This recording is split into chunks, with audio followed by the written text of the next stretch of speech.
China memberikan kesempatan kepada beberapa negara untuk bergabung ke dalam asosiasi 5 negara berkembang yang bernama Brazil, Rusia, India, China, serta Afrika Selatan. Menteri Luar Negeri China, Wang Yi mengatakan, dengan banyaknya negara lain yang bergabung, perekonomian dunia lebih inklusif dan tata kelola global lebih rasional, sehingga tercipta masa depan yang lebih baik dan cerah. Wang Yi menyampaikan 3 pokok bahasan, yakni menegakkan multilateralisme, pembangunan di negara-negara berkembang, dan kerjasama yang saling menguntungkan.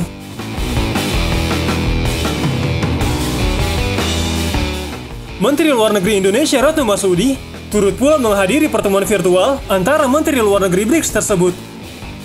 Menteri Luar Negeri lainnya di luar anggota BRICS yang hadir ada Menteri Luar Negeri Arab Saudi, Faisal bin Farhan Al Saud, Menteri Luar Negeri Argentina, Santiago Caveiro, Menteri Luar Negeri Mesir, Sameh Shoukry, dan Menteri Luar Negeri Uni Emirat Arab, Ahmed Ali Al-Sayed. Para Menteri Luar Negeri yang hadir menyatakan dukungan memajukan multilateralisme, mempertahankan tujuan dan prinsip-prinsip piagam PBB, serta menjaga ketahanan negara berkembang.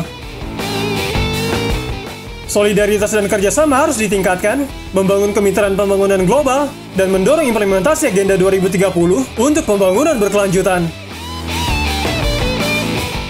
Indonesia sebagai negara berkembang terbesar keempat di dunia menaruh perhatian khusus terhadap pertemuan BRICS kali ini.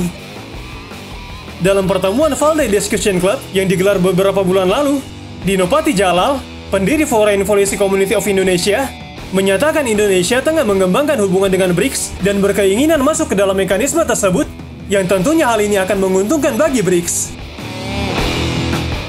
Dino mengatakan, Indonesia berharap menjadi salah satu anggota BRICS karena mekanisme itu dipandangnya sebagai teladan pelaksanaan kerjasama multilateral di bidang ekonomi. Keinginan Indonesia bergabung dalam BRICS tidak hanya untuk menyelesaikan kesulitan ekonomi dan sosial masa kini, juga demi perkembangan lebih pesat pada masa depan. Konsep 5 mempertahankan atau solusi Tiongkok yang diajukan oleh Xi Jinping akan menjadi referensi bagi pembangunan Indonesia.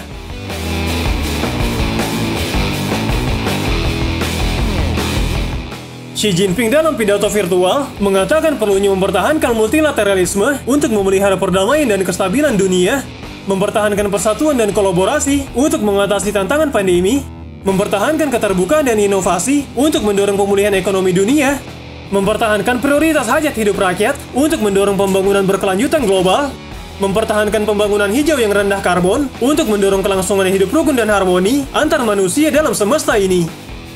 Kelima mempertahankan itulah yang menggaungkan suara paling lantang negara-negara BRICS yang berpedoman pada prinsip solidaritas dan maju bersama.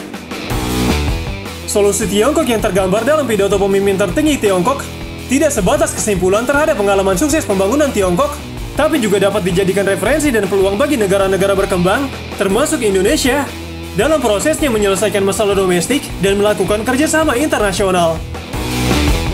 Rusia dan China pendiri BRICS berusaha membangun kekuatan baru untuk menyaingi dominasi negara-negara barat. Indonesia termasuk yang diajak ikut serta. Indonesia disebut-sebut akan bergabung dengan BRICS. Atas dasar itu muncul julukan BRICS Plus, 5 negara ditambah 9 negara yang punya potensi sumber daya alam, konsumen dan pasar domestik yang besar, serta akses ke Amerika Selatan, Asia Tengah, serta Afrika.